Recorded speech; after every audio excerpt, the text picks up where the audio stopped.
personnel, clear the launch platform. All personnel, clear launch platform.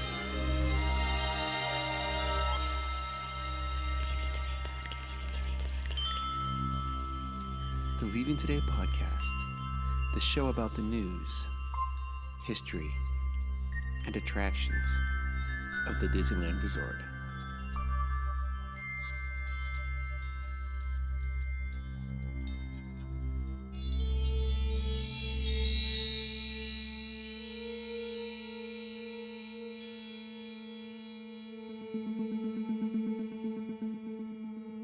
Well, come on, Wendy. Let's go. But where are we going? To Neverland. Neverland. Hello, and hello. Welcome to Leaving Today podcast, episode number 189. Thank you so much for joining us this evening, this afternoon, this morning, whenever it is, and however it is you're doing it. We very much appreciate it. My name is Mark, one of the co-hosts here of the LTP. Sitting to the right of me is the Trail Master of Puppets himself, Udi. Good evening. Good evening, sir. Jess is feeling under the weather, so she's at home, but she may call in. We never know. But the line has been cast out to her, so hopefully she picks it up. She's not passed out of sleep, right? But she could be. Who knows? I know she's not. I think she's sick. Yeah. Or has a cold or something. But anyways, we're going to do it and get through it. Hit it and quit it. If this is your first time listening to the show, thank you so much for tuning in. We very much appreciate it. We hope that you'll find the water to be warm. We are an honest Disneyland podcast. We love the parks. We want them to succeed. But sometimes we do need to be honest. And well, actually, we're always honest. But sometimes we do need to call them out on stuff. So if that happens, just enjoy the ride, I should say. Mm-hmm. Today's show is sponsored by you guys and gals out there in Patreon land, all the listeners. If that's something you'd like to get involved in, go to our website at leavingtodaypodcast.com and click on the Patreon link, and it will take you to our Patreon page. Also on Instagram at Leaving Today Podcast. We have a link tree there where it will take you to the Patreon, and that'd be a great way to help support the show. All of that goes to hosting fees and gear and things like that. A couple of things. If you would like to join us on our bi-weekly show called the LTP Lounge, we'd very much appreciate that. It's going to be every other Wednesday, I think is how it's going. Mm-hmm. We'll see how we did our first show last week, and you can go to YouTube at leavingtodaypodcast.com, subscribe to our channel, and then at 6 o'clock Pacific time is when we're going to be on doing stuff. Yeah. If you'd like to get involved, DM us. We'd love to have you on the show. Mm-hmm. If that's not your jam, you want to just listen and contribute with the chat, we will be more than happy with that. Yeah, and apologies for that one. It was a little rough because our test, even though we tested, it didn't work out that way. And it was mostly my fault where I'm at. Well, yeah. Well, I don't know about that. It's just, we did go through a test. It just didn't work out that way. So also, if you'd like to, whatever platform you're listening to us on, that would be, if you could just pause and give us a review, tell us how we're doing. I'm going to read one of our most recent ones from Apple Podcasts, I guess is what they're called now. This one comes from Justin M. Ho. Okay, Justin. He gave us a 5-star review, which is great. You. Yep. Thank you. And he said, I've had the pleasure of listening to this podcast since 2018 and have been hooked ever since. Exclamation point. They share their unbiased views of the state of the company, and this is so refreshing. The team is awesome. The guests that come on are always great. They are second to none with their fan engagement. I'm very happy about that. Yeah. And I'm proud to say that I'm down with the LTP. Keep up the great work. Yeah. Yeah, Justin, thank you so much for that. Yeah. We do have some good guests. Actually, all of our guests are great. Yeah.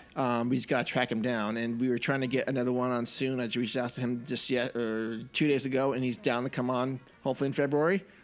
So so that's going to be great. And we'll continue to keep having more guests on. And yeah, we do pride ourselves in reaching out to our fans because it's just that's the reason why we do this stuff anyway. Yeah, I mean, Mark sent this to Jess and I, and it was really great to to hear that, and I'm glad that that you enjoy the show, Justin, and I'm super glad that that you're down with the LTP. I mean, we do like Mark was saying, we do try to do everything we can to engage with you guys and gals out there, because you're the reason why we do it.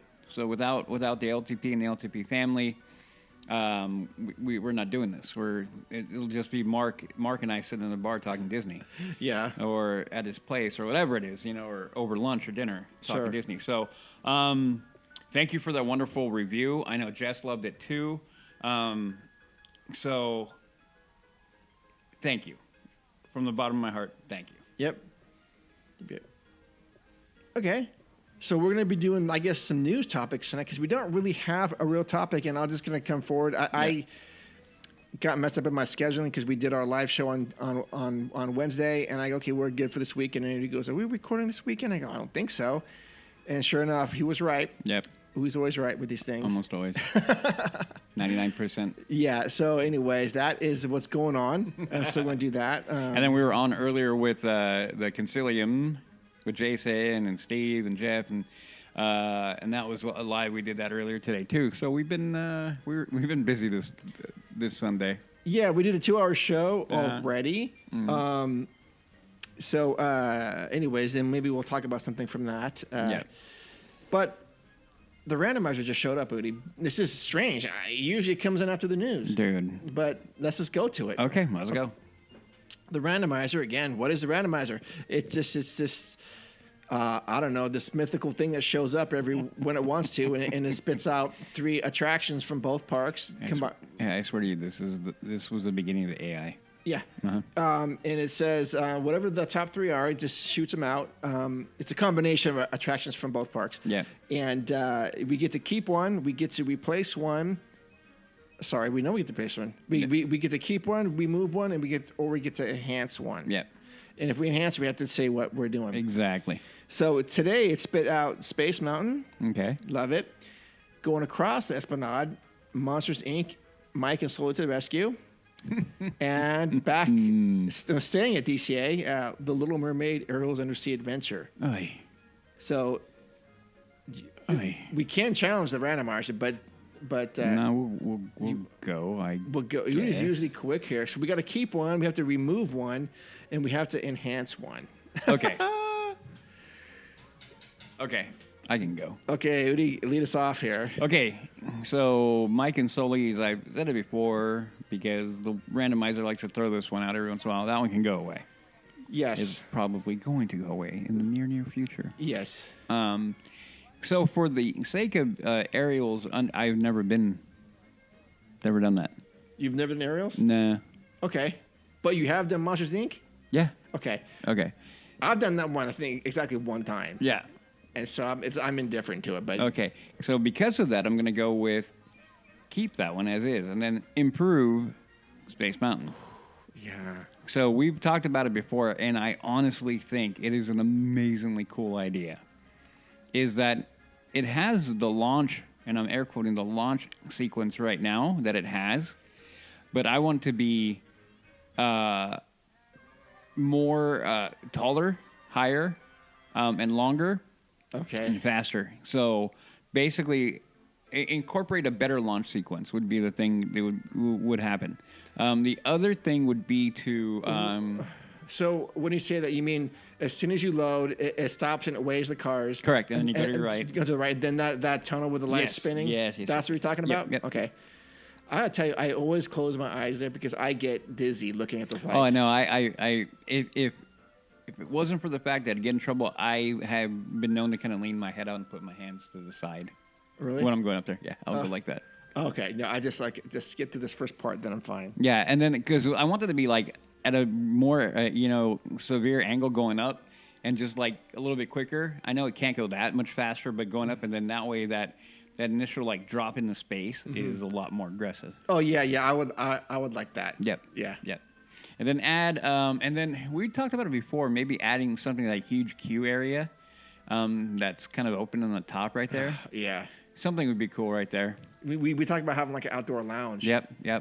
That'd be very cool to have like a bar or whatever and just a chill spot. Yeah. But That would we, be fun. we never did come to the conclusion if that would be a good spot to watch fireworks. But I think maybe we're leaning towards no. No. Yeah. I'm going with no. Yeah. Yeah. Okay. That's fine, yeah. Solid answers. I'm gonna remove Monsters Inc. as Udi said, and I'm gonna keep Little Mermaid as it is.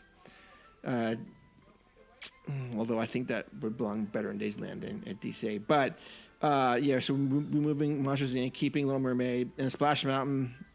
Space Mountain. Shoot, Is it Splash Mountain? it's Splash Mountain. Okay. Well, same. Sorry, listeners. No, let's just do Space Mountain since I messed it up. Okay, yeah. Okay, Yeah, I already no, did yeah, he's right. I like what Udi said. It would be nice if at some point that like the cars went out of the dome and came back in, or, Yeah. or would that ruin the That would ruin illusion it. of That space? would ruin the illusion of space. Okay. I don't know.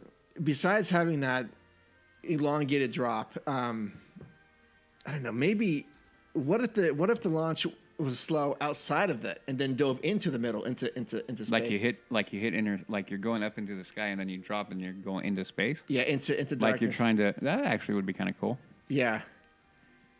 That would be cool. Yeah, but that would change the whole profile of the whole mountain. And, yeah, it would. And that thing's too iconic. Oh, it is. It really is. So how to improve it? I mean, No, it's a tough one to improve.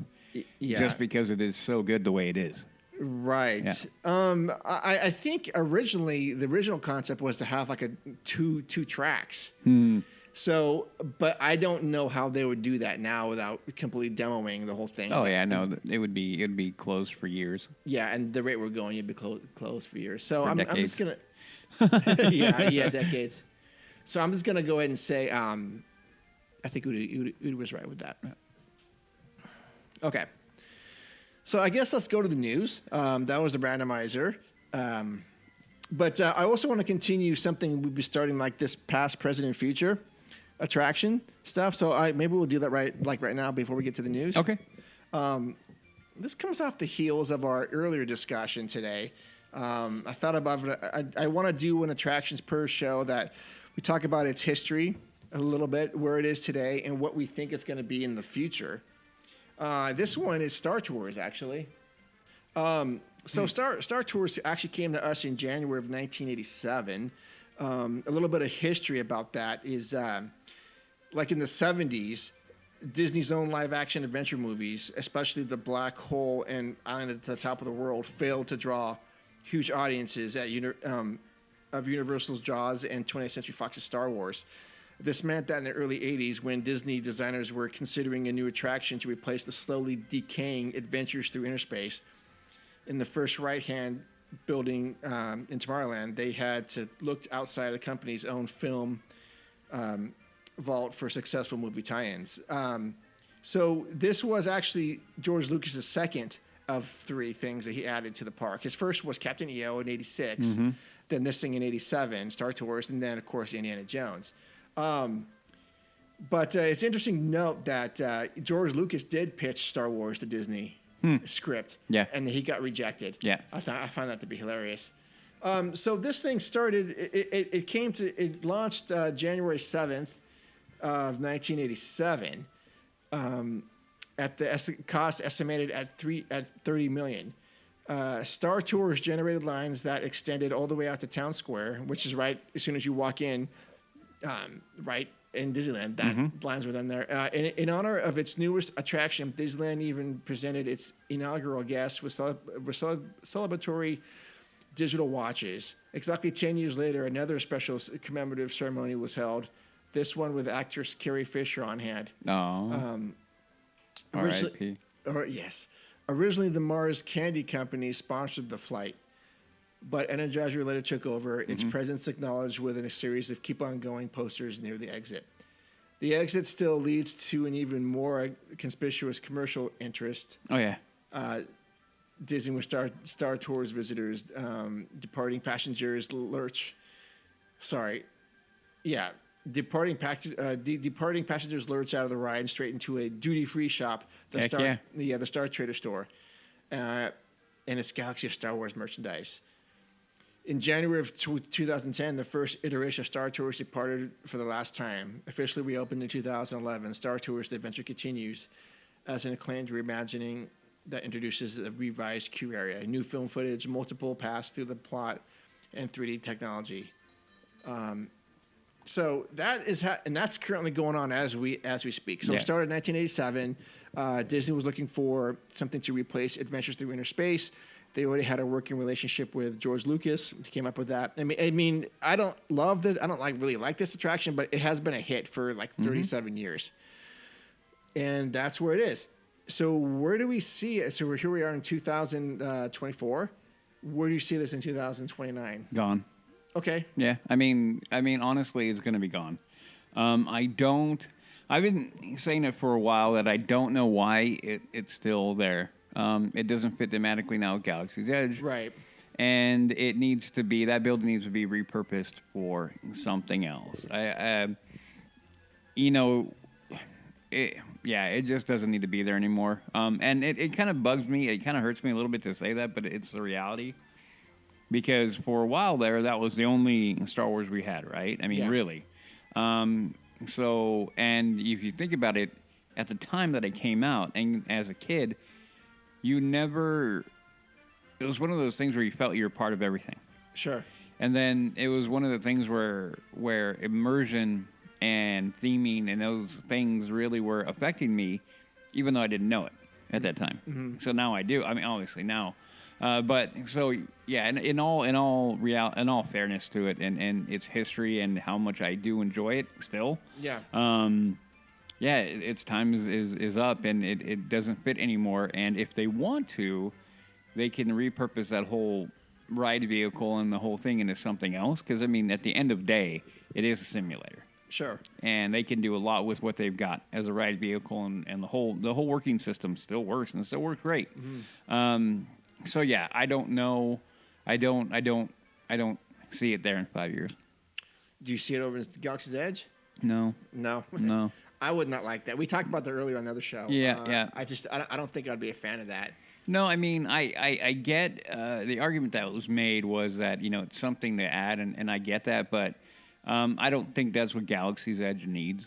I just don't think it needs that over there. So, it just needs to go. I mean, they could probably use those ride vehicles for something along like what they have in, was it Tokyo or Japan? The Iron Man kind of ride or anything like that, any kind of simulator, they can do that and repurpose that for maybe Disney Forward or maybe something new into DCA with their Marvel. Well, I'm assuming and I'm thinking there's going to be an expansion of Avengers Campus. There actually needs to be one. Maybe you can do that too. So there's a lot of things that can be done for sure. Yeah, I don't disagree. Yeah, I like what he said. I think this is going to be gone in 5 years. I don't know why they keep updating it. Meanwhile, Smuggler's Run does not get an updated adventure, and that thing's long overdue. Oh yeah, already. Well, this August it'll be 5 years since we've had it, or May. No, when is it? May? I think it's August, right? I don't remember. I'll have to look. Yeah. But we're gonna go into that when 5 years to see where we are. Well, the first 5 years of Galaxy's Edge, is it met its expectation, or is it? But we will unpack that when the time is right. But I think this will be gone. Star Tours will be gone in 5 years, and I do not want this to come to Galaxy's Edge. I think it can be repurposed for somewhere in DCA, something, because the technology is cool. This is not my jam, but I think it could be repurposed for something. Yep. I don't think it's e-ticket material. Not anymore. No. Okay. So anyways, that was a little thing on Star Tours. I'm sure others, we could have done a much deeper dive in that, but I didn't really think done much research, to be honest. Okay. Well, now with that, let's go to the news. You listen to me now. You are talking about things that you do not understand.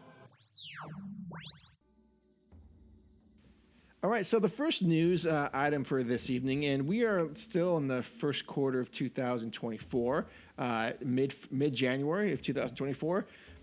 And right now, as we talked about before, Haunted Mansion Q is being rethemed. Magnolia Gardens is being gutted, and this is going to be an expansion queue for the Haunted Mansion. So as we speak, it is construction walls are up, and I don't know what's earth movers have taken things away, or jackhammers have come to it and have just completely gutted what our beloved queue is. Right? Yeah. Okay. People are gasping. People are shocked. But again, what is that? Was that a bobcat? Yeah. Whatever that a little bobcat. A little bobcat. So they are in the process of doing this, and this should be done by hopefully by August of this year, 2024. So that's 8 months or so from now. And I mean, I love construction stuff, but I don't get panic when you're in the middle of anything, because Udi, you've built thousands of bikes. If someone was to walk by with you when you've just unpacked a bike, to think, oh my gosh, that thing's in pieces, it's never going to look right. You're thinking, just chill out. Yeah. Give me half an hour or whatever, 20 minutes, and this thing will be looking pro. So that's kind of what we are right now with this. People go, oh my gosh, everything I've loved about the Haunted Mansion Q is just being ripped apart. But we've talked about this before. This may be on a very short list of the most beloved attractions within the park. I mean, Pirates, I think trumps this one as far as the most beloved. Yeah. But Disney understands that they're not going to mess this up. Yeah, they better not. And the fact that they're only doing a queue expansion is important, and to add to the overall theme and story. It's good. Yeah. Well, I mean, they're adding the queue and they're adding the shop. Yes. All good. And then adding ADA compliant elevators for the attraction. Yeah, all good. Yeah, all good. The only thing that bothers me a little bit is that I heard that all those magnolia trees in the Magnolia Garden are going to be ripped out, which I don't like at all. I wonder. Well, luckily, I think Disney has a good history of taking care of their horticultural. Yeah. And so whatever they do with them, they're going to find a good place to go to. Sure. So, I don't know. This is going to be one of those things. Is like, if they're expanding the queue, they got to pull that out, because they got to. Stuff is going there. Yeah. So maybe they're going to put them back in. Maybe, and probably. You're going to lose some anyway. You cut it. Yeah. So, still, that being said, I'm really not that worried, to be honest, at all. So you're not that worried? No. Okay. Not at all. And you're right. Like, some people would look at this and go like, "Oh my gosh, what are they doing there? Everything's destroyed." And you kind of go like, "Yeah." Yeah. Don't worry. We'll put it back together. Yeah. Really, the photos that I'm going to be interested in seeing is going to be once the demo is done, and then they start fabricating and installing. Yeah. Then I'm going to be like, okay, what do we got going on? So what I don't like is that all the walls and the screaming and all the scrim that's up. It looks shoddy. They could do something better to try to maybe try to improve that. I just don't like the way that looks. It looks really just slapdash and thrown up there. I know you're going to be like, it's just a wall, but again, show. Yeah. This one right here, this one in particular really bugs me, because you see all the wood paneling and everything. It's like, you need to hide that. That's just, and this is on I believe that is where the fast pass dispensary, fast pass location was. I think it's right about where that is. So I just don't like that at all. Yeah. Well, it's progress, Rudy. Well, and end of day, I'm still happy for it. Sure. I'm still glad they're doing it. I actually cannot wait to see this in August. Really, the thing as far as this is concerned, the biggest thing I'm looking forward to is the carriage house. Oh yeah, absolutely. I really, really want to see that carriage house. I think that right outside the exit, and the concept art is great. Again, super fitting for that space and in that area, and they have that room right there to put it. Absolutely. So That carriage house will be pretty fun to go into afterwards. Oh yeah, I'm gonna be. I mean, again, I can't wait to see it, and that's gonna be like I want to go there. I want to go check that out. Yeah, Even before the queue, to be fair. for sure. Yeah, like I'd be like, I want to go there first. Let's go check it out. The other caveat to all this, or the other added bonus, is that remember that that train station building that caught fire like a year ago. Mm-hmm. That thing still hasn't been fixed, but I think this will allow them to start fixing that roof Mm-hmm. over there because that whole section is going to be worked on. So that will be nice. Yep. Yeah. So in the middle of that, Tron 3 is starting with Jared Leto. Yep. Is starting to film. Are you excited about that? I haven't heard anything about story or anything. So Right. while I've enjoyed both Tron movies. Obviously, the original is superior. Yeah. But I don't know. I don't know. I'm waiting for something to come out. Whether it be a poster, or because I don't think I've seen one. A poster, or maybe a sizzle reel, something. Something, a little BTS, anything. Sure. Before, I mean, I'm cautiously optimistic, but I don't know. I don't know. I like Jared Leto. I think he's a good actor. I just don't know what role he's in. I don't know anything. I'm gonna have to start digging around for it because I forgot this was coming up. Yeah. I completely forgot this was coming up. But I wonder how, with Tron 3, if it's successful, I wonder if any of this will lead to any stuff for our parks. And I would hope. Yes. I'm gonna go there. I would hope that they do really well with this movie, and that people kind of get reinvigorated in the Tron in general. And maybe with with AI and where we are, maybe they're gonna hit that zeitgeist. Maybe they will, depending on what they do and what they put out there. Yeah. I mean, again, for any of you who don't know what Tron is, or know that world, go watch the original. Yeah. Please. When was the original? 80? Gosh, I gotta look. 81, 82? I think, yeah. Yeah. And at that time, I mean, now we get that, and you look at the special effects, and they're laughable for today's standards. Yeah. But in that time, they were freaking amazing, and the concept behind that world is amazing too. The users and everything else like that, and the game grid and the whole thing, Yep. was. God, Jeff Bridges. What was his name? Bill Baxter. Was it Bill Baxter? No. The actor, Bill Bixby. Jeff Bridges. Jeff Bridges, and then it was Bill Bixby. I think it was the other actor. Which the Hulk? was actually Tron. No, it wasn't Bill Bixby. Who was it? Oh man. Okay, now I'm gonna look because it's bugging me. Who was Flynn? That was That was Jeff Bridges. Okay, yep, yeah. Yep. So the guy who actually played Tron. Bill Fahey. Did you just look it up? No, I didn't look it up. Bruce Boxleiter. Thank you, Bruce Boxleiter. I would have never got that. Yeah. See, I was floating all around it. Bruce Boxleiter. Okay. And he played Tron, and then the second one came out, and that was kind of cool too. I enjoyed it. I thought it was really cool with the son of Tron, and basically he was the son of Tron, I believe. And then Jeff Bridges and that whole thing. It was cool. It was cool. I enjoyed it. Do you remember the Tron coin-op game that came out at the arcades? Yes. That game was so hard to play. It was difficult, but it was fun. Yeah. Oh, I played so much. I dropped so many coins in that thing.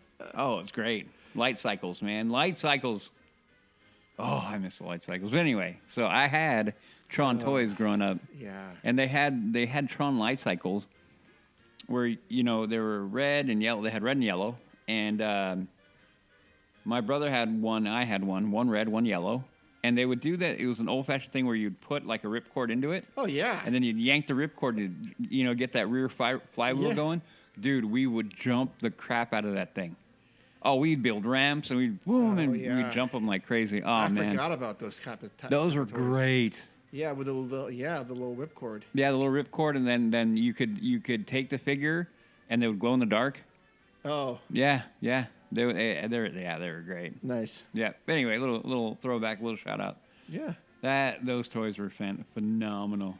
Well, I hope this makes its way to the park, and maybe we get our version of a Tron life cycle here. Yeah, and Yeah. in all reality, it's gonna all depend on the success of the movie. Yeah. I really think. I mean, because the last one came out 10 years ago, or no, 12 years ago. The Tron Legacy was 2010, I believe. Yeah.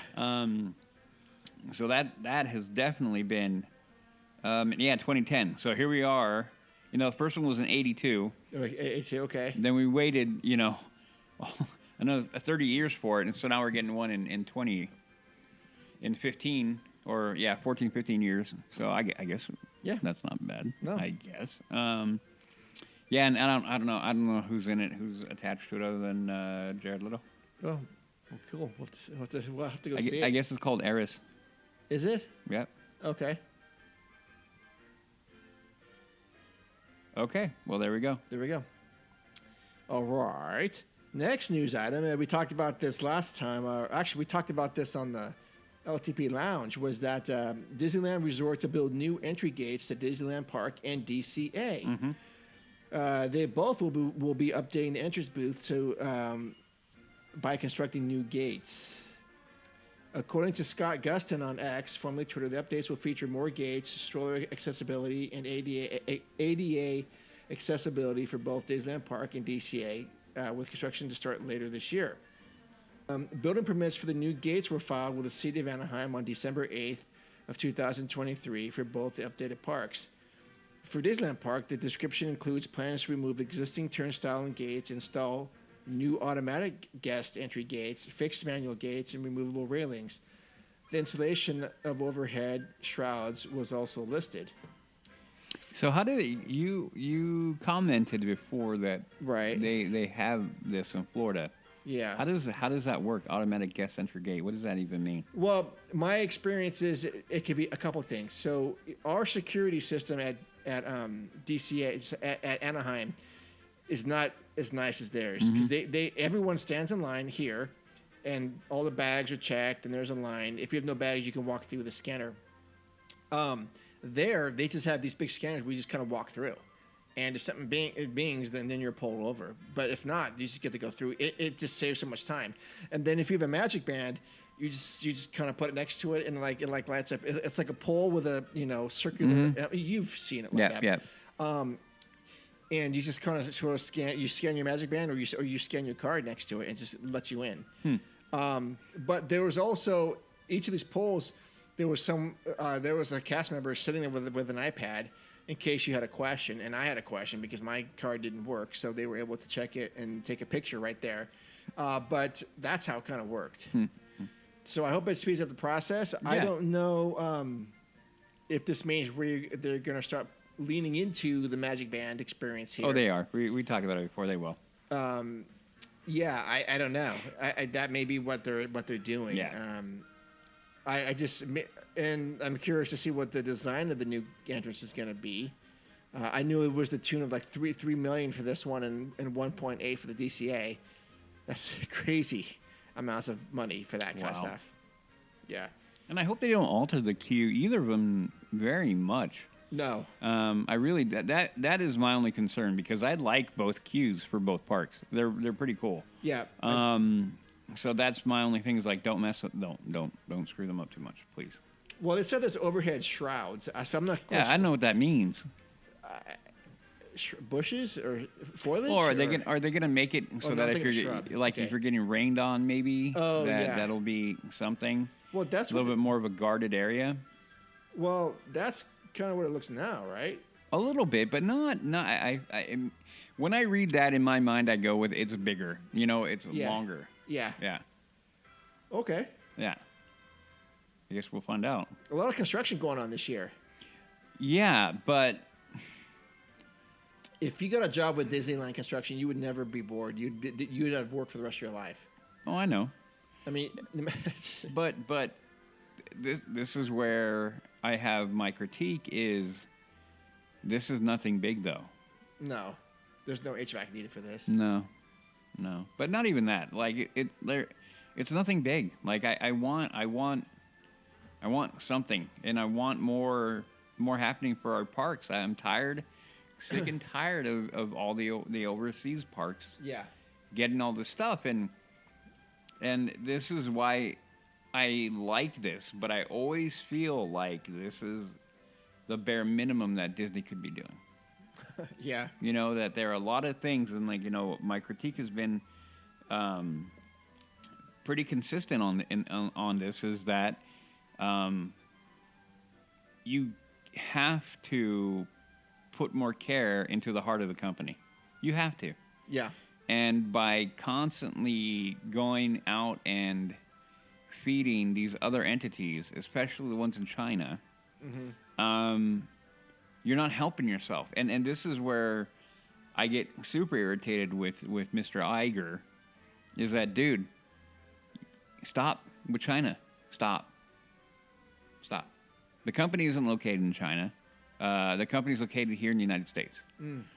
It's an American company. It's an American company, 100%. So we need to take care of our own.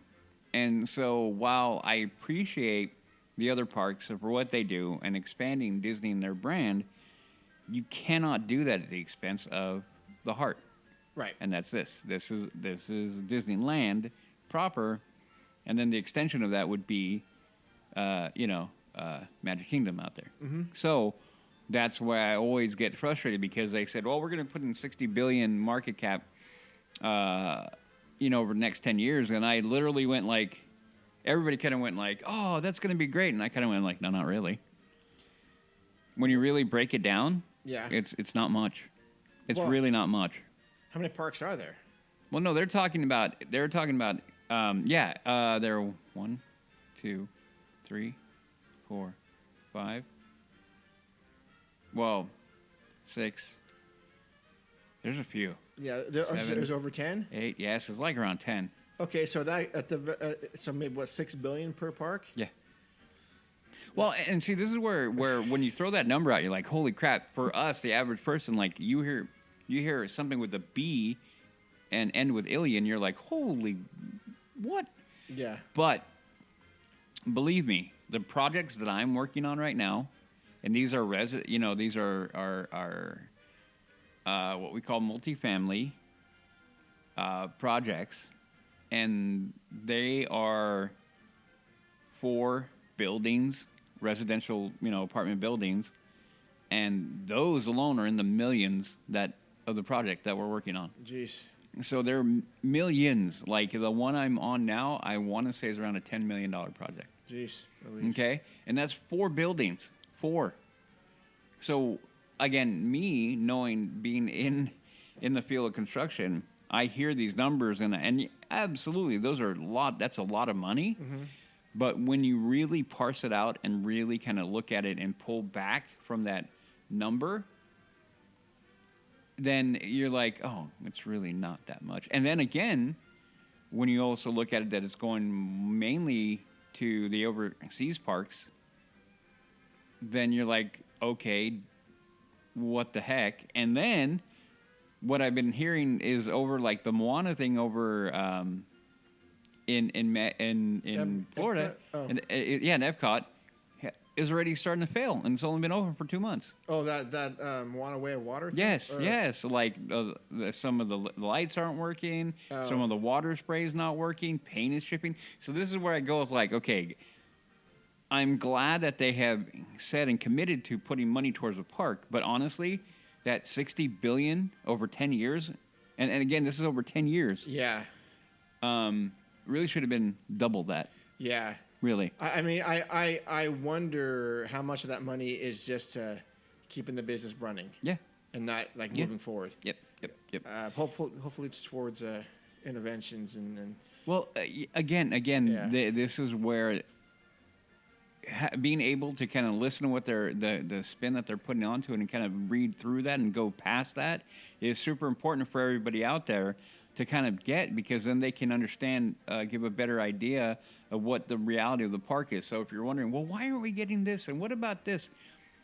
This is why I talk about it more. I've been talking about it more because of where we are, is because it's super important for everybody to start understanding why these things are happening and why they're not happy with the park or we're being more critical. This is why. This Yeah. is why right here. Okay. So yeah. So that being said, though, I'll just put a bow on it. It's still good though? Yes. Okay, it's still good. The only thing that I'm beginning to really start feeling apprehensive about, and I think we're going to talk about it here in a little bit, is Tiana's Bayou Adventure. I'm really starting to get like the bad heebie-jeebies over that one. Okay. Well, do you want to go? Yeah. Do that now? Yeah. Okay. Tiana's Bayou Adventure animatronics that have physical faces. Is that? Yeah, that one. Okay. Okay, so let's do it. So this came out. What is it? A few days ago. Yeah, the 17th of January. Yes. So new details about Tiana's Bayou Adventure have been revealed by NOLA.com, including information about the advanced audio animatronics that will be used for the ride. A NOLA.com reporter toured the attraction at Magic Kingdom in early January with Imagineering executive creator director Ted Robledo. Before I go too far into that, I'll keep on going. Robledo began his tour with a queue courtyard of Tiana's Bayou Adventure, where the new flagstone pathways and mural by Louisiana artist Malika. Yeah. Malika. Favorite. Favorite. Apologies if I mispronounced that. Mm-hmm. The mural is one two-story barn that remains from Splash Mountain, but was repainted yellow with a mural added. Okay. So I will begin here. For anyone who has seen these pictures, now I am not one artists are artists, okay? So art is super subjective. And it is one of those things that that is really going to be personal for a lot of people. Mm-hmm. Okay, I mean, yeah. That being said, some of the pictures that have been coming out, I'm looking at it and going, "You're kidding, right? You're kidding," because the mural that is on there, while it's colorful. That is the positive thing you can say. Many colors are used. Yes, and I like the color. I like it being bright because it's kind of fitting in with what's going on. My more critique is on the style. I don't like the style at all. And if that is the style of this artist, so be it. To me, it's childish. It looks like a little kid painted it. And I know that is going to sound harsh, but that's my honest opinion. I'm looking at it going, you're Disney, okay? This is not specifically a child ride. If this was like something that was like her palace or whatever they're catering specifically for kids, I would have been like, okay, makes sense. Mm-hmm. This is not that.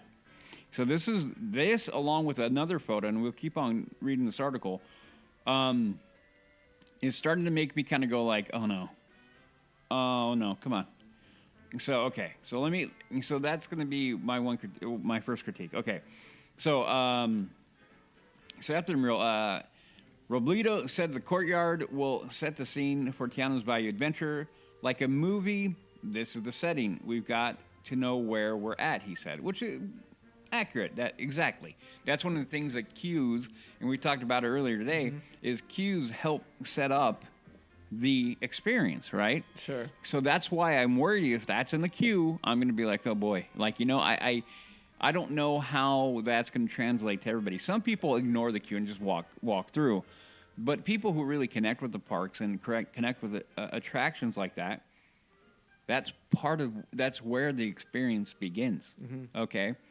So as part of our discussion earlier today, which was what makes a ride, what makes an attraction, we did highlight that having a good queue and story and theme in there makes an attraction more than just a ride. And so this is where we are with this. So that's why I'm kind of like, he's accurate. It is. We got to know where we are. We got to know the setting that you're trying to put us in, so then therefore we can move forward and begin to pick up and be immersed into what's going on. The first floor barn, which guests enter as part of the queue, will house the offices of Tiana's Foods. The backstory of the attraction explains that Tiana founded the co-op after the events of the Princess of the Frog. Poles outside the barn will support loudspeakers broadcasting the 1920s radio show. Sorry. Reimagined classic New Orleans songs will play, performed by local musicians assembled by New Orleans musician and Grammy winner Terrence Blanchard. That's going to be playing outside, or on the radio. Okay, that's going to be being broadcast. See, that's actually kind of cool. Yeah, that's very akin to what happens at Jungle Cruise. You hear like that. Yeah. Yeah, so I actually like that. And yeah. So that's kind of like, see, this is where, tapping into a little bit more of the historic Disney kind of way of introducing you to an area and into a story. Mm-hmm. So that, again, so this is where it's going to be. Like, I'm getting a little heebie-jeebies because I hear some good stuff, and then I see this other stuff. I'm like, I get a little worried. Okay, so in addition to Favorite and Blanchard, Disney has recruited Maroon 5 keyboard PJ Morton, another New Orleans native, and the family of the late queen of Creole cuisine, Leah Chase, who served as inspiration for Tiana. Okay. Good. I like the fact, and this is when Disney does good, is when they do this. They try to be true to what's going on. Same thing that happened when they did Splash Mountain. Okay. Same exact mentalities. Like, well, if we're going to represent an area or a culture, we need to make sure that we're including and getting in depth, because I'm going to wonder how many people in that crew and design were actually from New Orleans. Sure. I'm curious. So them being able to bring in people from the area, native New Orleans people, is good. The only caveat to that is I hope they listen to them. He's like, bring people in and not listen to them. It's more of a show than forgo. So I'm hoping that they are actually listening to them and taking in the notes and critiques to craft it to, a good attraction. This is our love letter to New Orleans, and in spirit, art is everywhere. Robledo said, the city has a place. The city as a place is as important as a character. The story reacts to the place. We're starting to hint at that in the queue to try to craft the love letter to New Orleans in every way possible. So, in reading that, you know what comes to mind? What's that? Whose opinion I'm really, really curious about? Bob Iger's. No. Oh. I could give two. Anyway, Jess's. Oh, yeah, Jess. Jess has often said New Orleans is where she wants to go to live for the rest of her life. Well, she says loves a lot that. of things. She says she wants to be a ticket taker at Disneyland, too. She's going to do that, too. But, but she said she loves that city. She's been there a number of times, and she loves that city and that whole area. So I'm super curious. She has fleur-de-lis and certain things in her apartment and things like that are very in that vein of New Orleans. So that being said, that's why I'm very curious, because this is going to be, she like I and like us, we like Tiana. We like Princess and the Frog. It's a good movie. We enjoy the story. Facilier, a great villain. He's not in this, but anyway. So we'll see. At the ride's loading area, NOLA.com noted that there were cranes hoisting pallets of Tiana's food crates. Tiana's Bayou Adventure will use the same ride vehicles and track as Splash Mountain. So we're talking, yeah. So the reporter got to walk some of the track and stated all of the Splash Mountain's fake vegetation has been replaced with plants native to Louisiana, including cypress trees, marsh grass, and Spanish moss. Okay. Yep. All good. See what I'm saying? That's good. This will be where we first see the critters, as we're calling them, Robledo said, referring to the ride's new animal band seen in concept art. So if you guys, I'm sure you guys have seen this concept art. I've seen it. Yeah. That's going to be cool. Those animatronics, I'm thinking next gen upgraded animatronics, so they're going to be better than a lot of them. So that's that. Again, these are the kind of things I'm like, that's cool. That's cool. I like that. Two-dimensional cutouts of Lewis and Tiana currently represent their future animatronics, which previously saw a preview of a Lewis animatronic. The cutouts help designers see how the characters will fit in the scene. Okay, so that's basically telling them that's a little bit of how they're running and setting up as they're going along, so you can kind of get a feel for the attraction as they're building it. There will be several Tiana animatronics that will speak directly to guests. The animatronics, NOLA.com stated, will be the same high-tech versions recently used for World of Frozen at Hong Kong Disneyland. The animatronics are notable for having advanced physical faces instead of projected screen faces, which were popular in Disney a few years ago. So that is cool. Yes. This is where I'm like, oh, that's going to be cool to see how they incorporate that in there, and if they're and it being like I said, advanced generation animatronics, dude, that's cool. I'd like the tech side of that. This is why we love the crap out of Rise, because of all the technology that's in that attraction. The audio animatronics will be the same as Disneyland Park version of the attraction, as will most aspects of the experience. Okay, so as we move forward, this is another picture this is where I kind of stop, and depending on the scene, if this is overly done, this is where I'm going to get worried, okay? So one of the things that why Splash Mountain was fun to ride on was the fact that the story as you went along, it was very bright, very vibrant, had a lot of colors, had a lot of animatronics, a lot of motion, a lot of singing. They had the whole, like, it was a lot going on. So this is where I get kind of worried, because in this next photo, and like, granted, it's one picture, a lot of that stuff is gone. It's all like a shack and a tree and grass. And I'm like, okay, where was that taken? And then why are they choosing to show this picture? Yeah. You know, because maybe they're trying to highlight that they're put the native grass in. Okay, but I need to see more. So this is where I'm worried that they're removing a lot of the animatronics, and then what do they put in their place? I mean, again, us having Splash Mountain and having that very kinetic energy happening through the majority of the attraction made it great. You know, before the drop, before you get soaked. So anyway, so that seeing that picture, this is where I kind of went like, oh man, come on, like, keep on. My request is going to be like, keep on putting things out, okay? Keep on doing that, because right now the exterior, I'm super underwhelmed with the exterior. Okay. Super underwhelmed. The water tower, meh. That mural.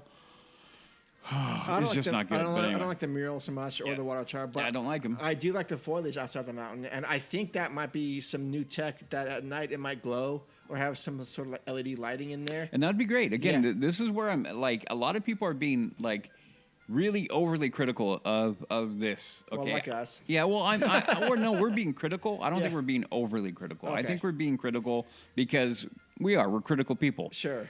But we're not. There are some people who are just bashing this already. I'm like, hey, calm down. Like, a lot of the stuff I listen to and read, I'm like, calm down. Yeah. Like, slow down. Like, we still got a ways to go before this comes out. Yep. But anyway, that's basically the more important things with it. Really, is that there's some good stuff there, and there's some other stuff that's making me maybe a little antsy, a little anxious. So. We'll see what happens. For sure. We'll see what happens. So, yeah. When Florida, I think they're about 5 or 6 months ahead of ours. Yes. So when that comes online, are you going to watch it like a POV of that? I will on that one. Normally, I try not to do that. Yeah. But I think at this point, I need to, because I'm curious. Yeah. Will you watch ours before you go on it? No. Yeah, I don't want to watch ours. No, I won't. Yeah, but I want to see theirs. Yeah. Yeah. No, because like anything, when it comes to our park, I want to be, fresh thoughts, no preconceived notions, no nothing. Yeah. Yeah. Okay. So let's go on just real quick over to the hollow tile floor. Dude, that's cool. Yeah. So Disney Imagineering showcases incredible hollow tile floor, which could change virtual reality and theme park experiences forever. Walt Disney Imagineering, that's WDI to all of us, has revealed an exciting new piece of technology called hollow tile floor. There's videos online that you can see it. Disney Research Fellow and Imagineer Lanny Schmoot's induction to the Hall of Fame for National Inventors.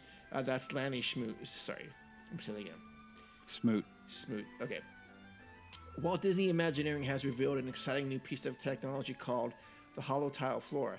And they just released this brand new video featuring Disney Research Fellow and Imagineer Lanny Smoot while he was being inducted to the National Inventors Hall of Fame. So what this thing is, it's kind of hard to explain. I'm going to try my best. Can I get a shot real quick? Oh, yeah, go ahead. Okay, so remember, everybody, Big Hero 6, okay? We all remember Big Hero 6, right? Yeah. For all of you who haven't seen it, go see it. The nanites. Remember the nanites, right? There was the whole thing with the nanites, yada, yada, yada. And they could move and build stuff, and they could do... So it's kind of the same thing. When I saw it, that's what I thought of, because the way this works is a hollow tile. It basically... The tiles, little small pieces, can elevate, and they basically can move underneath you. So because of that, the video, which came out, and I saw it on Instagram, basically he's in a chair, and he's sitting there, and with the hollow tile activated, it actually moves him around the floor in the chair. So basically, as the tiles move up and down, it can actually propel and move people, and it can change shapes. It's freaking cool. I saw it and was like, wait, what? And it blew my mind. And when I just saw, to be real, I saw the video kind of like, what the heck is that? And then it didn't really click in my brain. Then I kind of came back to it, and then I started scrolling. I'm like, oh, wait a second. Oh, this is cool. Wait, what? So yeah, it's super cool. Yeah, and so if this thing is spread out over the floor, you could walk on there, and every guest will have their own sort of like unique experience. It'll push you around. I just want to walk on it. Yeah. Anyway, sorry. Yeah. No, but I'm just curious to see, and that's really like the gist of it. Yeah. But I'm curious to see how this will be employed in theme parks. Yeah.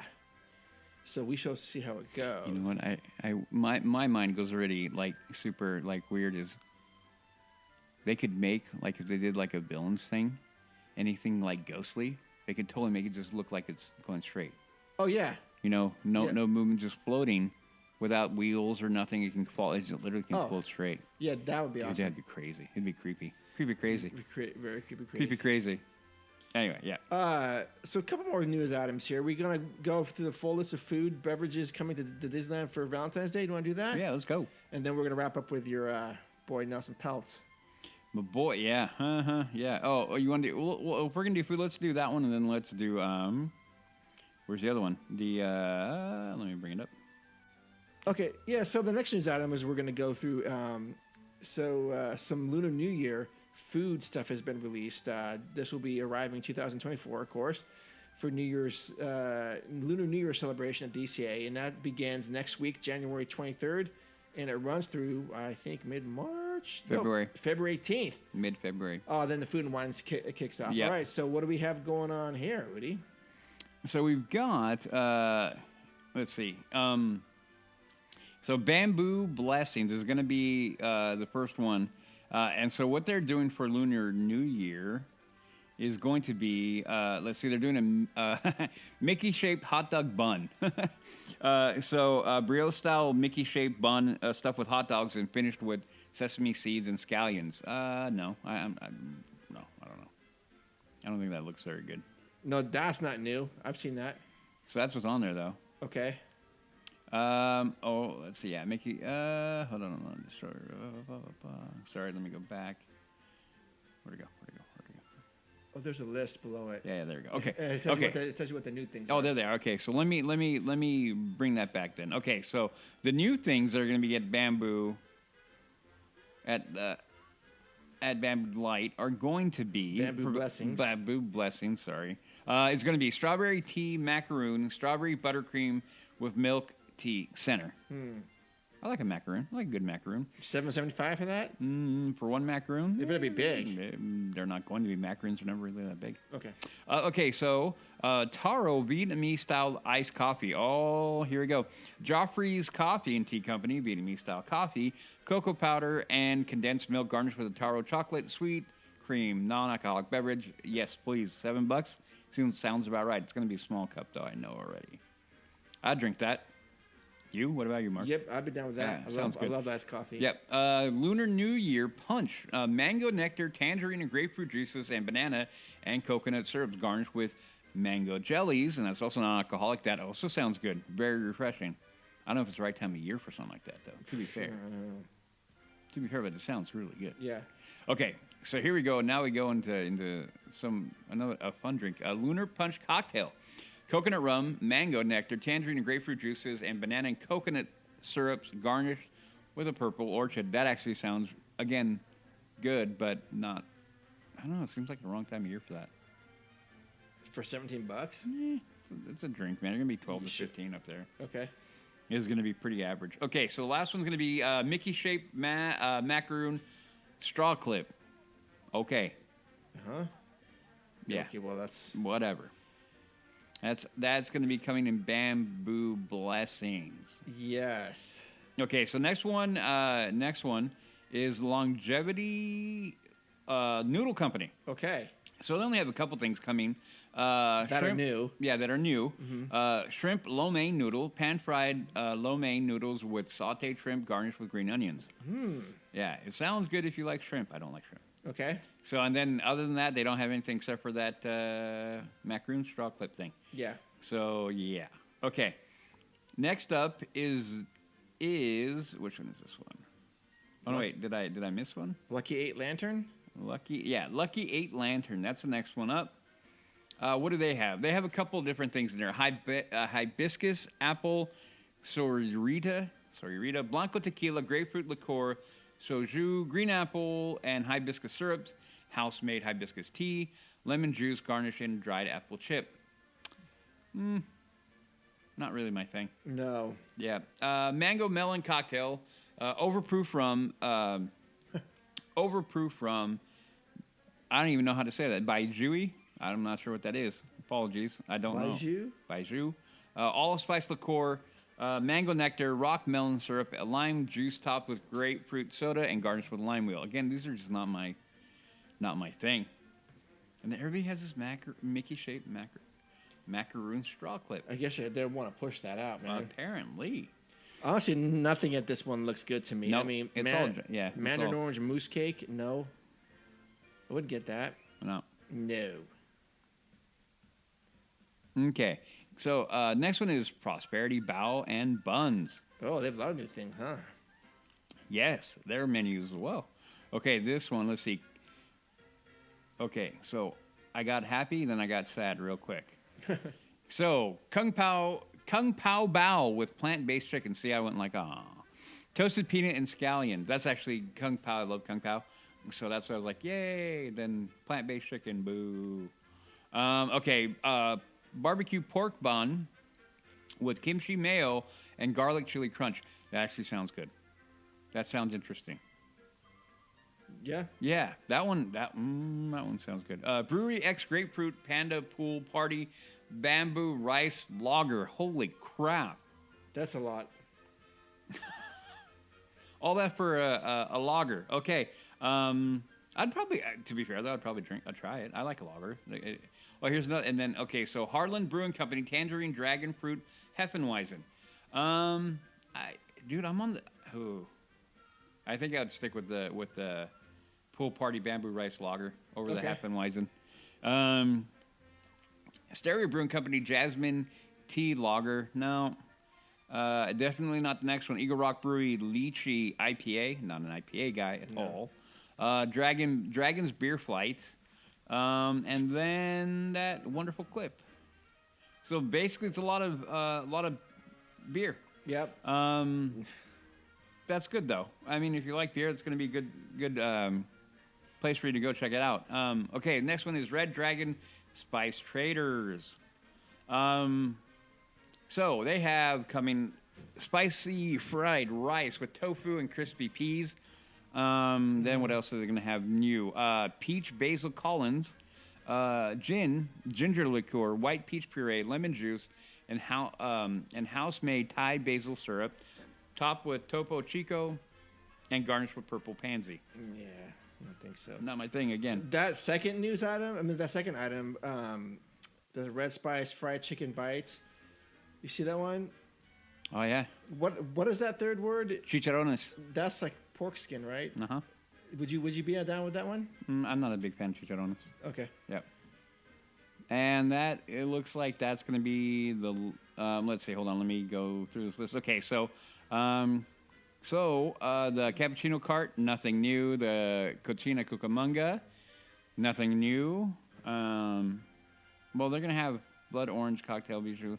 Lamplight Lounge. They have a Kung Pao. They have a Kung Pao Bao too. Same thing. But this one's actually pork belly, crispy pork belly. Okay.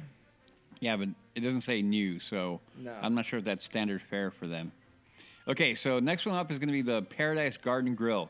Bulgogi fried rice with kimchi egg, pickled cucumber, green onion, and sesame seeds. New and plant-based. Is the egg plant-based? I guess. I don't know. I don't know.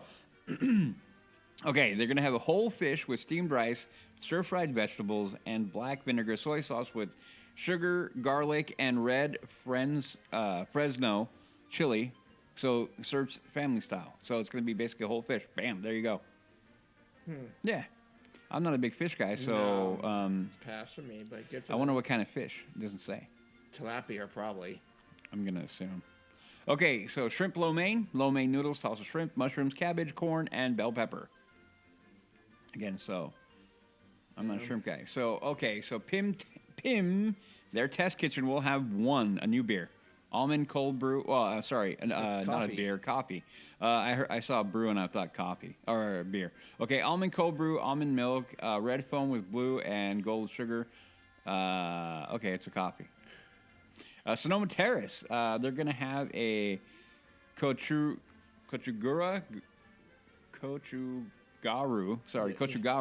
shrimp roll. So kochugaru marinated shrimp on a potato roll with kimchi slaw. Mayonnaise. Gochujang mayonnaise and spicy pickle spear. Okay, Studio Catering Company in Hollywood will char siu style ribs, char siu braised pork ribs with Asian-inspired glaze topped with roasted peanuts and scallions. That actually might be good. Yeah, but it's going to be a small portion at $8.49. Yeah. Yeah, so that's the list for the Lunar New Year. New stuff coming for that. Yep. So our last news item for the show is going to be regarding Nelson Peltz and how they officially launched, and this came out last week. They officially launched a proxy fight with Disney Board. Calls himself and Jay Rizzullo Batman and Robin. You want to take this one, man? Because this is beyond my. I don't know a whole lot about all this. Okay. We'll start going down the article here. After the Walt Disney Company announced the board of directors nominees and recommended shareholders do not vote Nelson Peltz and Jay Rizzullo, Peltz Trian partners have officially begun a proxy fight to get board seats. Yeah. Maybe you should educate the listeners and myself as why would we care about this? Okay, so here we go. These two gentlemen here. Well, okay. So for anybody who doesn't know, and I've covered it before, and you guys have listened to it, I've talked about Nelson Peltz previously, and because this is, I feel like this is a big thing to be discussed right now because it's very important and pivotal to the future of the park and the company. So Nelson Peltz is basically a guy who owns a hedge fund, and it's called Trian Partners. Okay, and so Jay Rizzullo, if you don't know who Jay Rizzullo was, he was the CFO before, I forgot her name, who quit. Cynthia Harris? I don't remember. Yeah. Is that what it was? Yeah. So he was the CFO prior, and it was with the company for quite some time. So the reason why they're searching for, and Nelson Peltz has began this week to do the rounds on interviews, CNBC, NBC, beginning to basically push for board seats. Now, the reason why we should care is because they have, if they get onto the Disney board, they're going to be put into a position to really make changes to how Disney Corporation operates. Yeah, it's safe to assume at this point that Nelson Peltz and Jay Rizzullo do not like the direction that Bob Iger's taking the company. Is that Exactly. Okay. So the main thing that Nelson Peltz is saying is that Disney has not been profitable, and they have underperformed.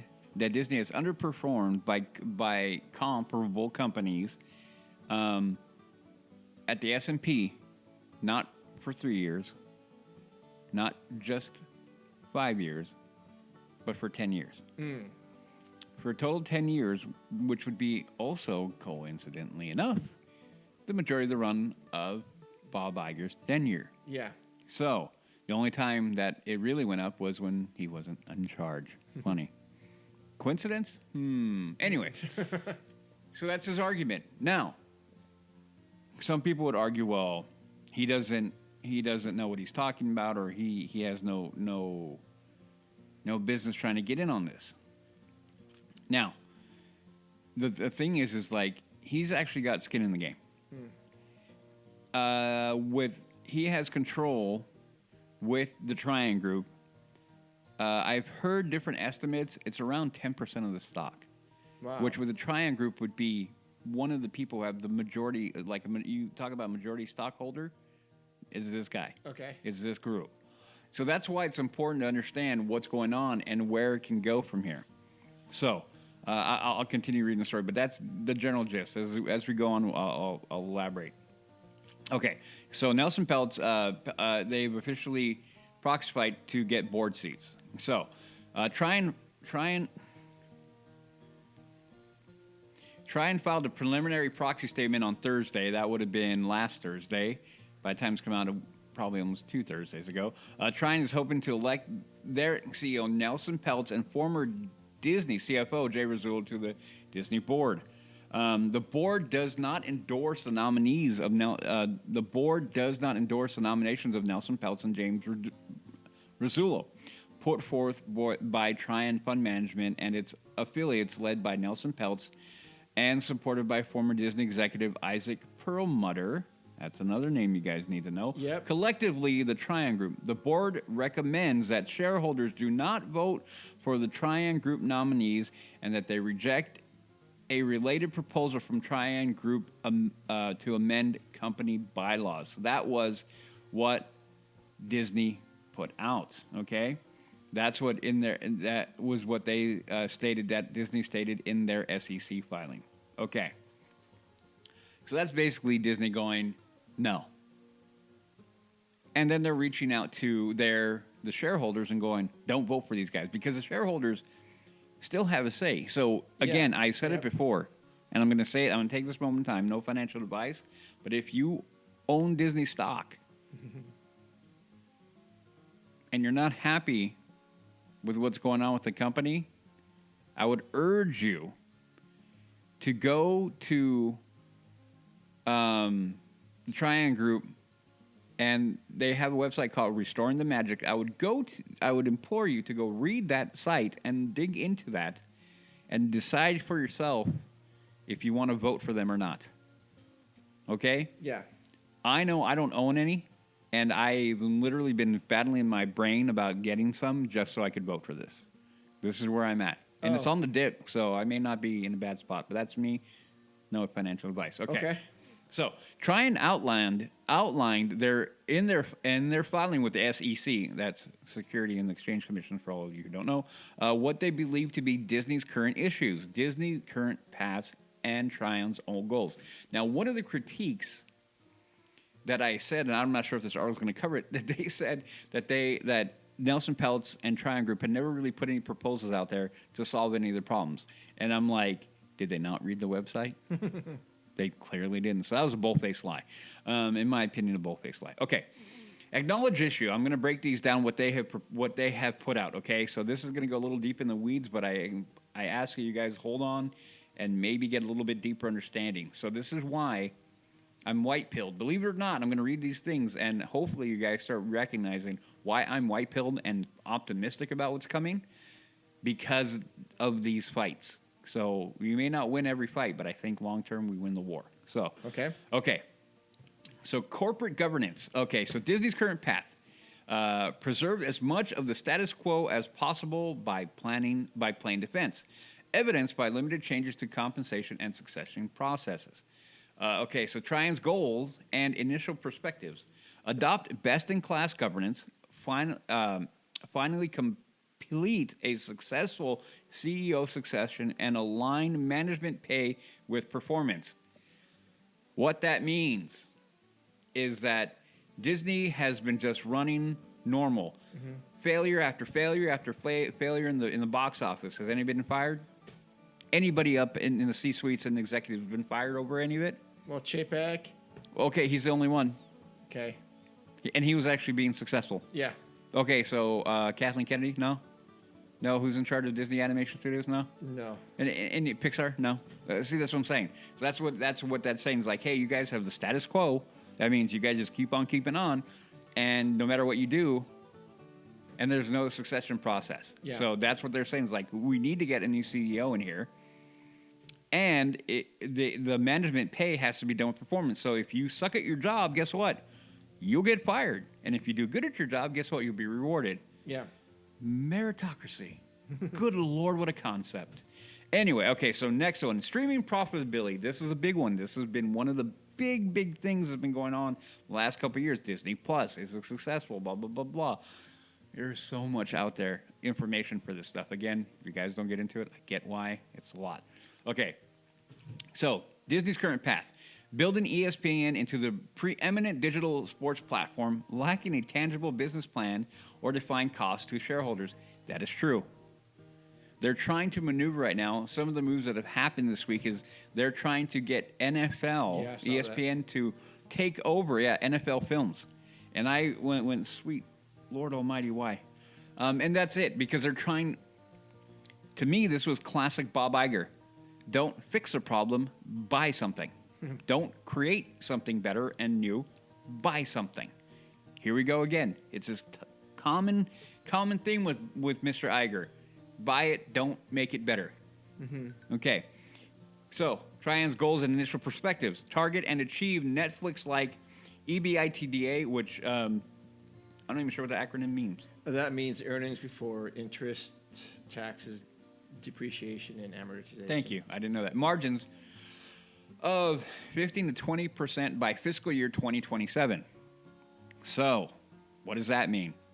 That means that they want to basically follow a Netflix-type model and their margins and make Disney Plus profitable, because it is not right now. No. I have my brother stated to me again this morning while we were sitting there talking about Star Wars and other things that he's on the verge of canceling Disney Plus because he never goes on it. Yeah, I don't have Disney Plus. You see, that's what I'm saying. So Yeah. I only have Disney Plus, and the only reason why I have Disney Plus, For the Mando stuff? no, it's for original Star Wars. Oh. Because I don't have a DVD player, a Blu-ray player. Yeah, I don't have one either. Yeah, and so all my stuff is digital. Oh, okay. So I just go out and so instead of having to go up, I have my physical Blu-ray copies, but I never watch them. So that legit, that's it. That's it. So I will watch it because I'm like, I feel like watching Star Wars. And to be fair, probably when I go home, I'll start watching Star Wars again. But that's what it is. So Disney Plus has been an albatross and has been a failure for all intents and purposes so far. Okay. Okay. So, acknowledge issue. Future of ESPN. Okay, so the Disney's current path. Improving the output and economy of our film studios. Huh? Do you know what that means? Improving the output and economy of our film studios? I guess that means they're trying to make more and pay less. I guess? Improving the output and economy of our film studios for ESPN. For ESPN. Huh? That doesn't make sense to me at all. Okay. Does it to you? No. Okay. Okay, so this is Trian's goal and initial perspectives. Commit to a reasonable, defined payback period to return profile and return profile on ESPN flagship DTC and communicate it in detail prior to launch. So DTC is direct to consumer.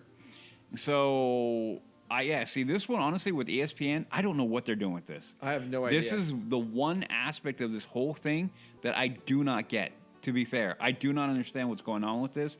I don't understand what they're trying to do with ESPN, and I don't watch a lot of ESPN. The only time I watch ESPN lately is to watch a hockey game or a football game. That's about it. Okay, so going back to it, current path, studio creativity, improving the output and economics of our film studios. So that's going to be the same basic concept. This one, oddly enough, I get this when it comes to movies. Mm-hmm. So what they're saying is improve output, so make more.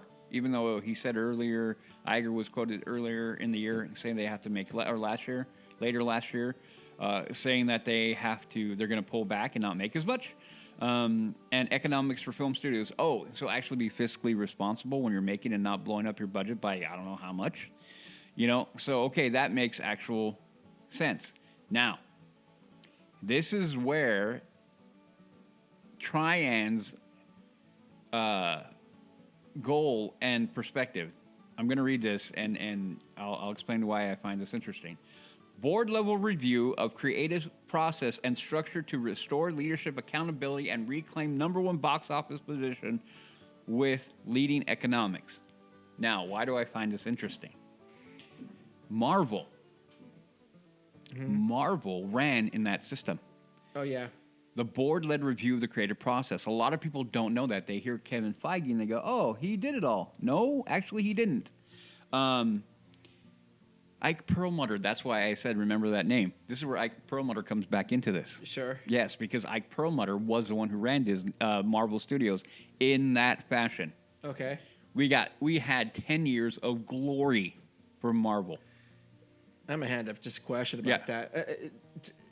Don't you think that wasn't Star Wars like episodes like 7, 8, and 9 gone through board-led review of creative process? No. They bypassed that? Yeah. Okay, I didn't know that. I just assumed that it was. They actually, from what it has come out, they actually weren't talking to each other. That's this thing. At all. They weren't talking to each other from director to director or nothing. That's why it's so janky, because you get Force Awakens, and then you go to whatever the abomination was. What was the Last Jedi? The Last Jedi, yeah. And you think about that. Think about how weird that felt and how off that felt and what they did in that movie. Mm-hmm. It's like Rian Johnson basically get a big FU like, I'm being really creative. And then he just blew up the franchise and walked out. And then Abrams came and was like, what am I going to do to saving things? That's why that sequel trilogy sucks to high heaven, is because there's no continuity. Right. Because there was no continuity. This was not in place. That was the beauty of the original, the OT, and the prequel. One man was in charge. He had his people around him, a little bit yes man, but he had his vision, and it was led there. Yeah. He gave Bob Iger, and I've said it before, he gave Bob Iger the 3 treatments for the sequel and said, here you go. Bob Iger, all he had to do was like, cool, I'm not going to make $1 billion per. Let's go. What do you do? Throw him in the trash. Anyway, and I say that figuratively, but okay. Yeah, for all intents and purposes. Okay, so this is going to be the last one of the acknowledged issues that try and put out. Parks and experience growth. Okay, and so this is the current path. The current path. Strategically investing in our experiences, business, and turbocharge growth. Strategically investing in our experiences. Strategically investing in our experiences, business, and to turbocharge growth. Mm-hmm. Okay. So what does that mean? That's a whole bunch of like, hey, we're gonna do stuff. Believe me. And that's exactly what it is. It's just corporate speak to me. Exactly. Yeah. I read that and I started laughing my proverbial butt off because that is hilarious. Okay, so this is the triangle. Execute on clear vision of parks targeting at least high single-digit operating income growth to ensure adequate returns of $60 billion for CapEx. So, again, plan. We're going to target the least high single-digit operating income growth to ensure adequate returns. So basically, they're gonna go in there and start picking the parks apart and going, we need to find where it's underperforming and get it better. There it is. Yeah. So So this is why the argument that they don't have a plan or they don't know I laugh at, and I through my head back, going, "You have got to be kidding me!" That they said that with a straight face. Yeah. They literally came out and said that with a straight face. Okay, so here we go. So Tiana launched a hashtag Restore the Magic campaign with RestoreTheMagic.com. Again, I ask you guys to go look at that website. We talked about it about a year ago when it came up, and I'm going to suggest you guys, if you've forgotten, head on back. Tiana believes, so right on the website, Tiana believes Disney is the world's greatest entertainment company. They are. They're losing that position. But it hasn't performed for shareholders. So now I'm going to read you Nelson Peltz's statement. Peltz said in a statement, "It is unfortunate that the company, as iconic as Disney, and with so many challenges and opportunities, have refused to seriously engage with us, its largest activist shareholder, about broad representation." Now, let me just clarify for activist shareholder in the current vernacular. You can hear activist, or you may kind of repel from that, because I know I do. But what that means is that an active shareholder or activist shareholder basically means that they're looking to be active in how the company's run. They're not passive. In other words, most shareholders in stock, they just buy the stock and let it go, and they don't get into the company. Then they buy and sell as they want. The active or activist shareholder wants to be engaged in how the company's running. Okay, so there's a little bit of distinction. Instead of having a boardroom that would include directors with an quote unquote ownership mentality that can bring fresh perspectives to the company's challenges, Disney is resisting change and asking shareholders to endorse a board comprised mainly of legacy directors and their handpicked successors who have repeatedly failed to properly plan for a CEO succession, misalign the incentives of management, and fail to oversee or drive a strategy to get the streaming business to profitability or the studios to produce good content. Nelson Peltz. Yeah. So what do you think about that, Mark? Well, now I know why the board is saying do not vote for these guys, because they don't want to ruin their little system. It seems very similar to what. I'm not going to go there, but very, very similar to what our government runs like. I'll say it. Yeah. Okay. Yeah. I mean, that's to me, that is like a microcosm of what's really going on. Yes. So I understand why he's frustrated, and I do understand Disney's side on all this. They don't want someone coming in to rock the ship. But at the end of the day, though, it's the customers, it's that are suffering and all this, from bad movie content to I'm not gonna say bad park experiences, but we're not innovating at the rate. Suboptimal. Yeah, suboptimal. I mean, it's still the best theme park in the world, but we could be doing so much more than what we're doing. Yeah, and believe me, if we don't watch that, Universal is going to eat our lunch. Yeah. Oh yeah. 100%. So I'll just finish this off real quick. In the interview with CNBC, and if you guys are curious enough, I would go find that CNBC interview, because I was clapping the entire time. Peltz noted that while he and Rasulo would only be two people on a large board of directors, sometimes that's all you need to change minds. We're going in like Batman and Robin, Peltz said of him and Rasulo. Boards can get turned around quickly if they start to hear some good points. I agree. Yeah. So shareholders will vote for the board of directors at a meeting this spring. The date has not been announced, so some people are saying April. So there you go. So that's where the article sits. So ends. And that is an article, I want to give proper due, by Shannon Michelson. So that's actually a pretty good breakdown of where we stand. I learned a lot from that. Yes. So honestly, all this stuff, that's a well put article. This is the stuff that I've been dealing and wallowing in, for lack of a better word, for a while now, for about a good part of a year and a half now. Because I feel, again, you guys know how I feel. I said it. This is the point. These are the people. These are the players that will affect how the Disney progresses from here on out. And this is why I feel it's important for if you're a shareholder, get involved. Look at what's going on. Read their proposals. Read what Disney's saying. If you're not happy with Disney, read what they're saying. Maybe it's something you want to take a chance on. Maybe it's something you want to vote for. You know, this is a pivotal point in the company. Mm-hmm. So, that being said, reading those things, understanding that a lot of people are getting very disenchanted with Disney. Mm-hmm. I sadly have had a lot of people that I've been read and followed and stuff like that. They're really kind of like it feels like they're starting to actively root for Disney to fail, and I don't think that's fair. No. I don't think that's fair.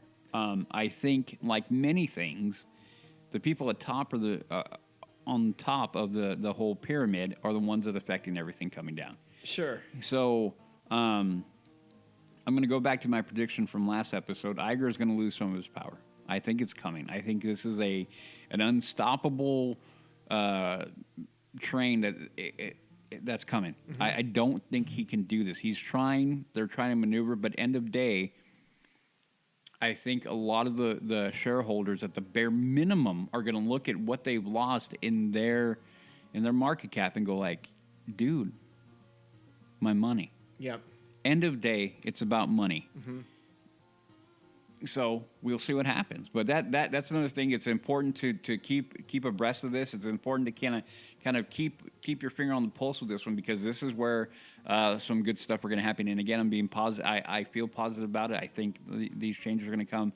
I think these men here, Rasulo, Peltz, and Perlmutter, are people that honestly aren't,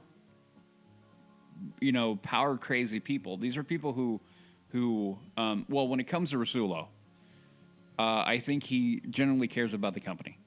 He was with the company for a number of years. Mm-hmm. I mean, and being a CFO, that's no small job, and he cares what's going.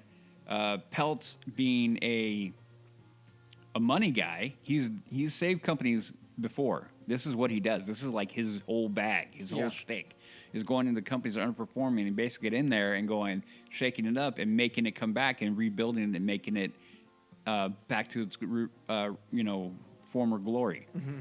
So he has experience in this.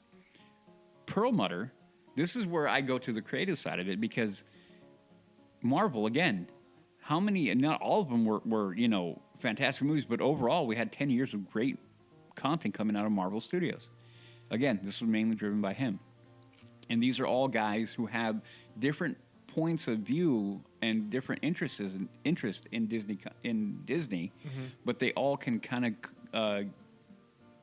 collaborate and to make a better entity to help improve the company and return it back to where it is. So, and again, it being he has, I'm gonna try to find the exact number, but he has a few billion in stock in this overall. Oh, I would imagine. And that's the other interesting part, is that nobody in Disney stock has more. I think all the board members in total. Someone did the math that I heard. It was around 50 million in total with all the board members. That's how much stock. That's how much skin in the game they have for Disney. So they don't really. They're there to get paid. They're not really there for the future of the company. These guys are coming in and fighting for the company and for the people. Mm-hmm. And so Nelson Peltz is actually trying to get out there because he understands that the fight is now with the shareholders. These are the people who can, no matter what Bob Iger says, whatever Bob Iger wants to do, blah, blah, blah, blah, if the shareholders go, enough, you're out. Yeah. I think the largest shareholder is Steve Jobs' wife, isn't it? Individual shareholder, maybe. Yeah. Maybe. Yeah, I don't know. Maybe. She's got a lot. Yep. Anyways, that very interesting article. Yeah. I learned a lot, and I will officially vote for them because I've got probably 10 shares, I think. There you go. Or maybe 8 or 9 shares. Have you gotten your things in the mail before? I have, yeah. The votes, yeah. There you go. But not for Disney, but I probably will now for this. And we have earnings call coming too, so this is going to be another pivotal point. Yeah. Earnings call will be next month at some point. And when it comes out, I will be listening and I will be talking about it. It should be interesting. Good. Yep. So, listeners, yeah, sometimes we don't always talk about the Matterhorn and churros, but we will get back to that at some point soon. Oh, yeah. But this is some of the stuff that will affect Matterhorn and churros. Absolutely. This is Churros. why we talk about it, because Yeah. this does affect our park experience directly. Yeah, I mean, and this is all you guys want. New attractions. You want new lands. You want new experiences.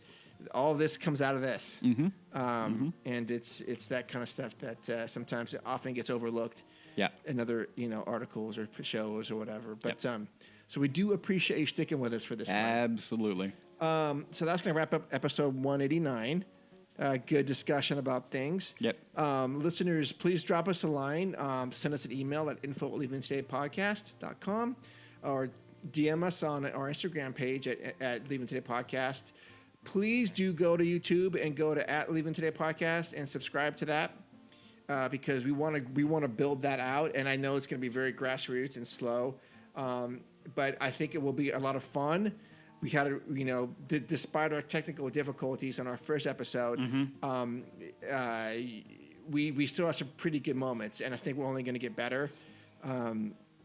So please do that for the LTP Lounge and look for some LTP Lounge merchandise to be coming out soon.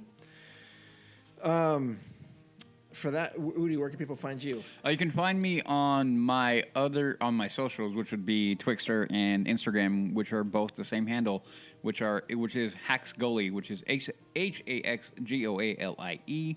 You can find me there. Mando, we got a recording here coming next weekend, but we've been kind of mellow because there hasn't been much Star Wars stuff. Not a whole lot, right? No. The Mandalorian or Mando and Grogu, is that what it's called? Okay, so we didn't cover this because this is a whole other thing I was going to talk about for a while. Okay, let me do it real quick. So after the fall, and we talked about this before in our last episode with our predictions that the Rey movie would not be coming out, is what I said. And I am now even more, is it bullish or bearish? Bullish. Bullish on it. Bullish on it. Yeah. I'm more bullish on it because after a week, roughly, of there was a huge backlash from a lot of Star Wars fans going, lady, you probably do good work, but your statement about a woman, I'm like, blah, blah, blah. Like you're factually incorrect. Okay. So it explains a mindset.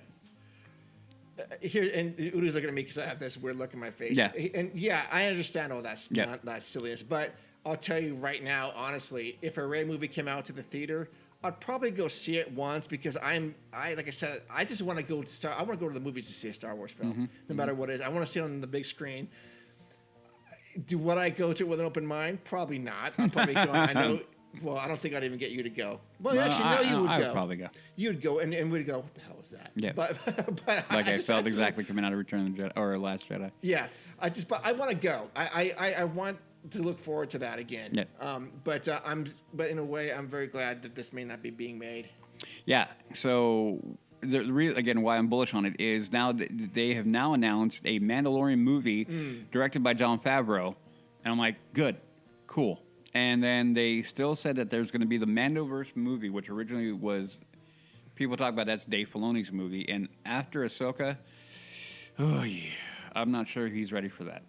Okay. There were aspects of Ahsoka that I really liked, and there were aspects that I didn't. Okay. So I've heard people just rip that show apart, and I don't go there because overall I enjoyed the show. Sure, and that's what it's about. Yes. And then the James Mangold movie, which I just kind of shook my head. James Mangold was the guy who directed the Indy movie. The last one. Oh, okay. Yeah. And the James Bond movie where they killed James Bond. Okay, gotcha. Spoiler alert if you guys haven't seen it. So I don't see how he gets that movie. Okay. And they said and the Rey movie.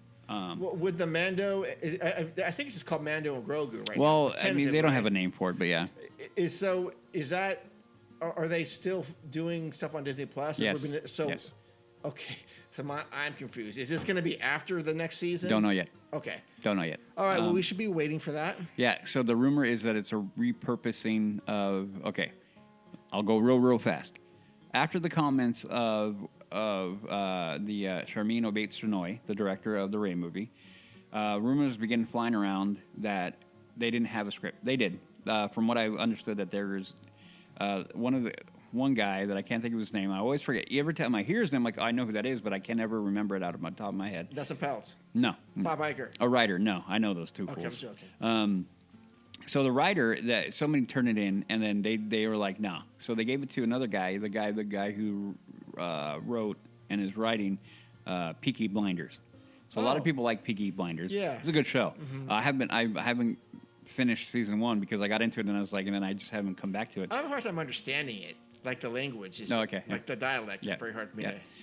Anyway, so the rumor has it that they had the studio reserved in England, and now I can't think of it. The legendary studio Pinewood? Oh, it just slipped my mind.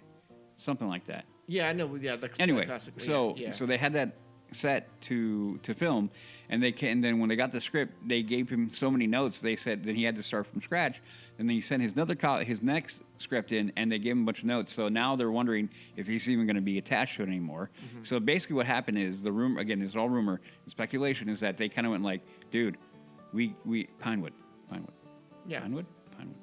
Anyway, so maybe it's Pinehurst. Gosh, I'm so mad that I can't remember this. Oh, anyway. No, keep going. I'll find it. So yeah. So that now they're like, okay, this we cannot put a movie out there and have it be bad for a Star Wars movie in 7 years. So what are we gonna do? So that's what it is. So they said, hey, can we take season 4 of the Mando, maybe craft it into a movie? What do you think, John? Pinewood? Okay. Pinewood Studios, yeah. And so they're thinking, so if they do that, then they can keep their reservation. They're not have to pay penalties for giving up the space, da-da-da-da. Anyway, so that's what the current state of that is. So, yeah. Okay. That's what's going to happen. And they're calling it the Mando Grogu movie because... Working title for yeah, now. yeah. And the same thing like with the other ones, like the Rey movie. The Rey movie, sure. Yeah, yeah. Okay. Good. There we go. All right, so yeah, I'm glad you guys stuck through it with us this time. And again, please reach out to us for any show content you want us to talk about. Do go to leavingtodaypodcast.com, click on the Patreon link and support us if that's something you like, or please consider that.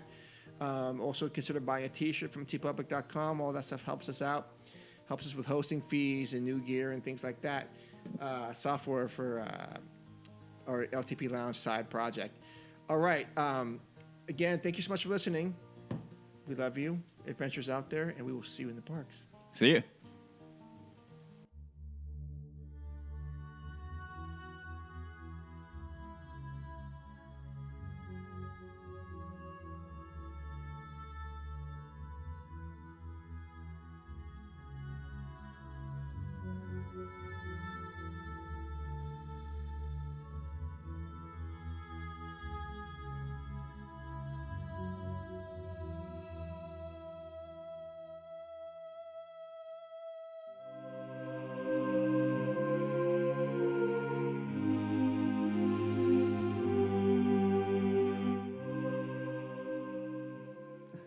Bite his box. It's okay. I can make it work. My body's just stiff. Think of a banana. Does it help? Mm-hmm. Okay. Always does. Every time. Don't ask me why. Why are you throwing up? You trying to eat all your food before your sister does?